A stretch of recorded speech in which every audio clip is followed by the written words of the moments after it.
'88, I was probably just about discovering the hardcore scene then. I mean, there was a group over here called Spiral Tribe Travellers who used to, you know, raid people's fields and set up tents and sound systems, and that was the first, you know, my introduction to hardcore was Spiral Tribe, basically, in a field with loads of people off their heads on the, and you know. Before that I was a hip-hop boy. That's all that powered me, was hip-hop.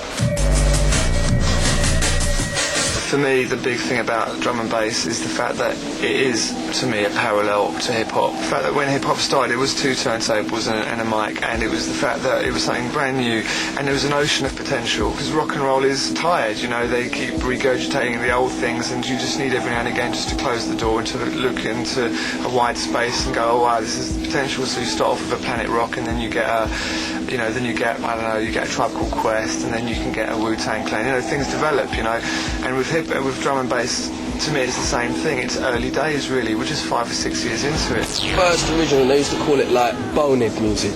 When I used to work at City Sounds, they used to call me Ray Bonehead because it was so intense.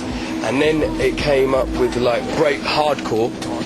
No, it started off as hardcore, and then after hardcore we started calling it jungle, and jungle stayed with the scene for a long time.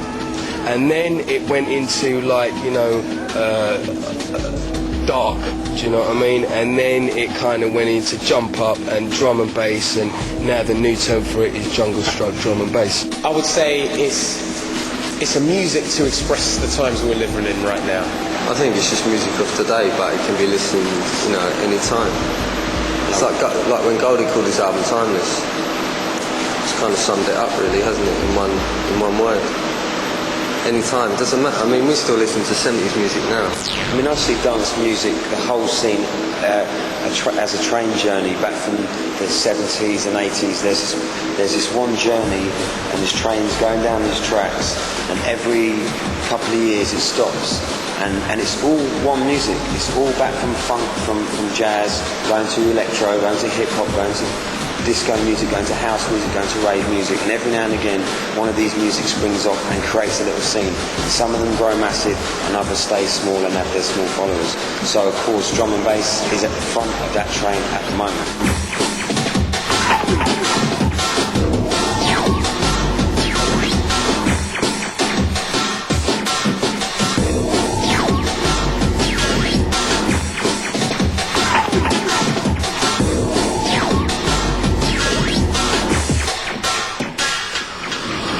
Well, I mean, my influences really start from people like Marvin Gaye, Herbie Hancock, Yellow Jackets, Bob James, more of a sort of jazz, funk, fusion and soul-based background. The inspiration for me was just really I heard some things that were so different from what I'd heard before, and that's what inspired me, do you know what I mean, rather than one person. My dad used to listen to a Studio One reggae, his sisters grew up listening to soul, a lot of rare groove.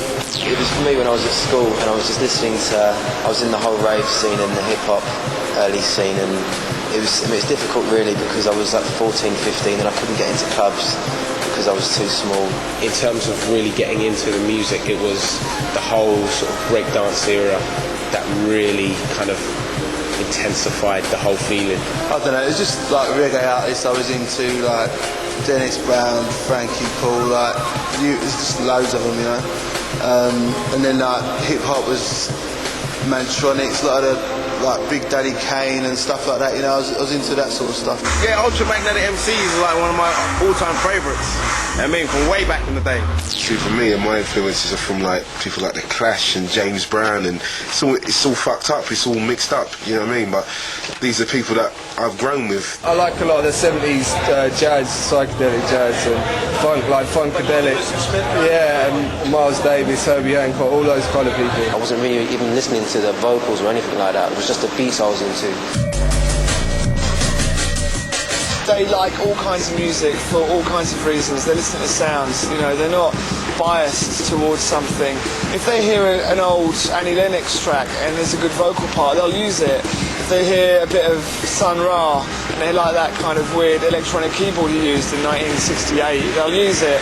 you know, they're not kind of, oh, that's jazz, we're not going to use that. They're very open-minded musically, and I think that's very important. Yeah, well, it's like, you know, as I say, that train, we've got all those carriages behind us to go through and look at and just pull out what we want. The whole music moves at such a fast pace, you know, it really does, because evolution is such a main ingredient of drum and bass, which is what keeps it fresh, which is what keeps it interesting. People that are into our music and, you know, buy our music, you know, whatever they're doing around our music, they kind of feel the vibe of us as people, because when we're making the music, that's our soul coming out of us, you know, and it's kind of jumping out onto vinyl, so you can listen to what's inside of R2 Headz.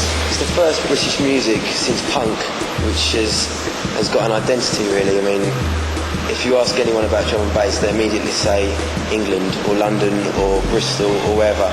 So it's the first music since punk to have its home in the UK, which is something that we're proud to be involved in, really. So it's good as a movement that we can all look back in 30 years, whatever, and say we started something. In one hand, it's brilliant because you can go and do it in your bedroom, and, you know, the real dons will come through with their own sounds, and therefore they will be at the forefront of it. But the scene does need the four heroes to come along and to take the level to that higher point, and same with Groove Rider and with Goldie and with Ronnie Size and with DJ Crust and Dylan J. Vaughan. So they're all waiting for the next man to kind of go one step further, and that's the great thing about that scene. You've got people like, as you said, you've got called Digital Ed Rush and all those people that are, and Dillinger, that are real bass scientists, you can call them, that are pushing the boundary forwards when it comes to mutating bass sounds. This is one of the finished breaks that I've been working on.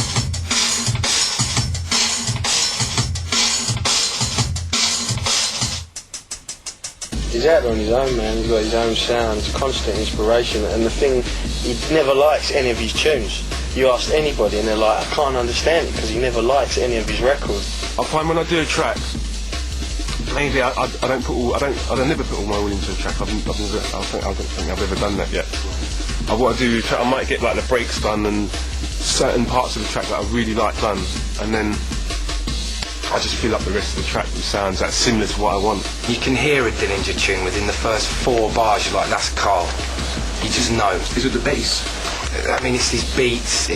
Before his bass even drops, you know it's Carl.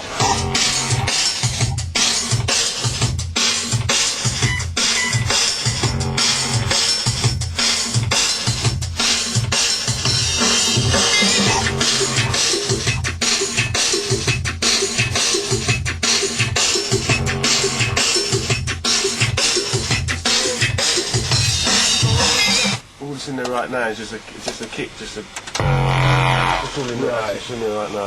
You've got Carl, you know what I mean, he's knocking out some really fat tunes, the things that he's doing with bass lines, you understand, you know, he's coming with just like totally unique styles. And, you know, he's trying, you know, I can't hear him, I mean, copying anyone at all, you know, it's like he's on his own, he's doing his own thing, you know, and it's like he's creating his own sound and he's going his own direction. There's different techniques of distorting your bass. You can do it live, you can... That's just the bass flat kick, and then like you can. There's loads of ways to do it. You can just put another, you can double it up and distort another extra bass line tracking it. You get a lot of hiss, but it keeps it raw. When it comes in, it's like an atmosphere to it. There's different ways you can do it. That's the way I'm doing it today. Wow. There's loads of ways you can get that distorted sort of feel. The first time I met Dillinger, he started talking to me about hertz and frequencies, and I was like, whoa, man, this guy knows his bass. You know, he's into it like serious, you know.